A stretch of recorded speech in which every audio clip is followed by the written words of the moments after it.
I'm here to talk to you about the role of data in the pervasive and deep impact that technology has on our lives today. So we trust technology algorithms to give us advice for financial decisions. We have robots operating in ORs, and we have judges obligated to look at the recommendations of software before they give criminal sentencing. So what is central in this type of software today is data. Data drives self-driving cars, but also the results that we see in our online searches, the recommendations of products that we get from online vendors, the news and the information that we get exposed to through our social networks and our online presence, and I would argue it shapes the experience that we get of the world and ultimately the opinions we form. So data is really, really important, has a core role in everything that we do. But unfortunately, data is very imperfect.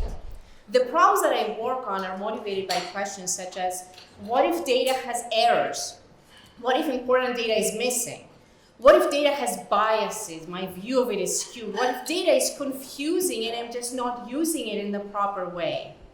So there's several research directions and categories that are motivated by these questions, and today I will focus mostly on issues of data quality and fairness. So data quality is extremely important, has huge impact on our lives. Poor data quality has cost people their life insurance. It has thrown off school budgets by millions of dollars, and data errors have caused adverse medical outcomes and even death.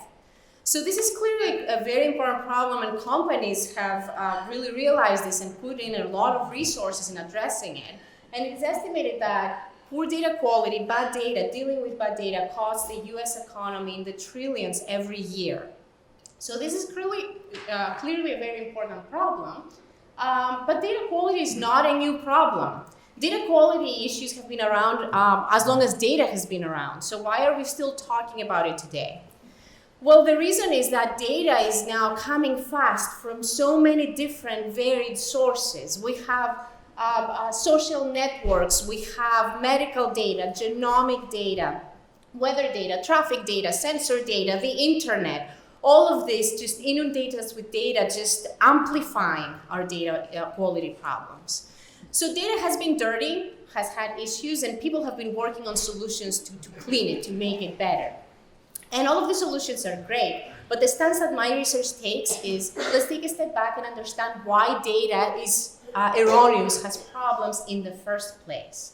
And the key insight here is that data doesn't come in a vacuum.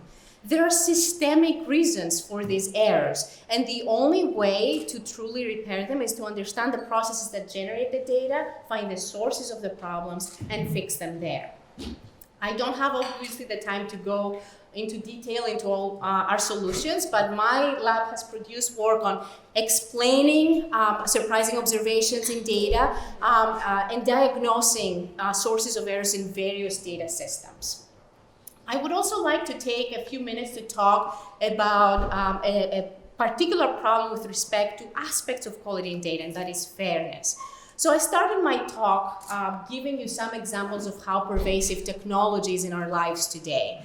And I would like to expand on those examples and take them to a place a little creepier, perhaps.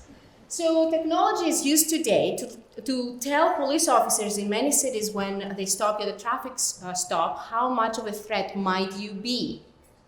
Also, many cities employ what is called predictive policing, where they send patrols to specific neighborhoods where they predict there's going to be crimes. And people are blacklisted automatically based on predictions of future crimes from air travel.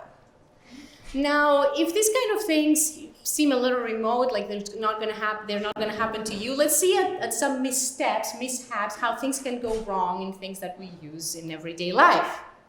So Orbitz has been found to discriminate against Mac users. Their algorithms tend to steer people using Mac computers to pricier hotels.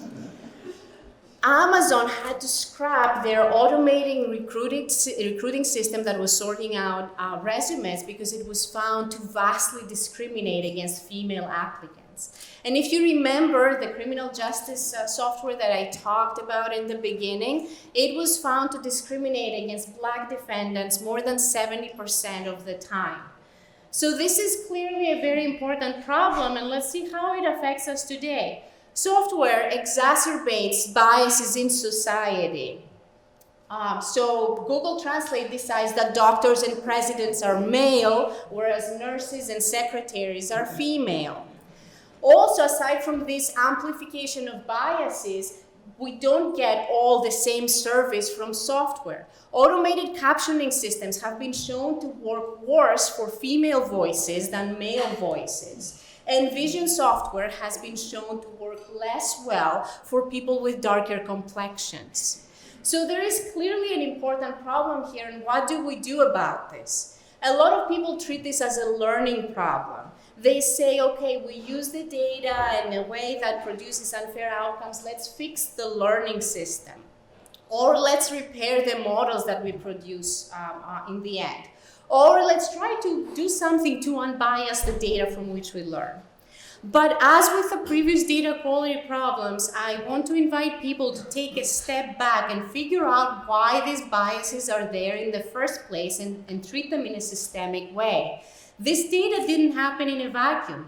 It happens from processes such as data source selection, data preparation, schema matching, entity resolution, data cleaning, a lot of operations that are in the preview of data management.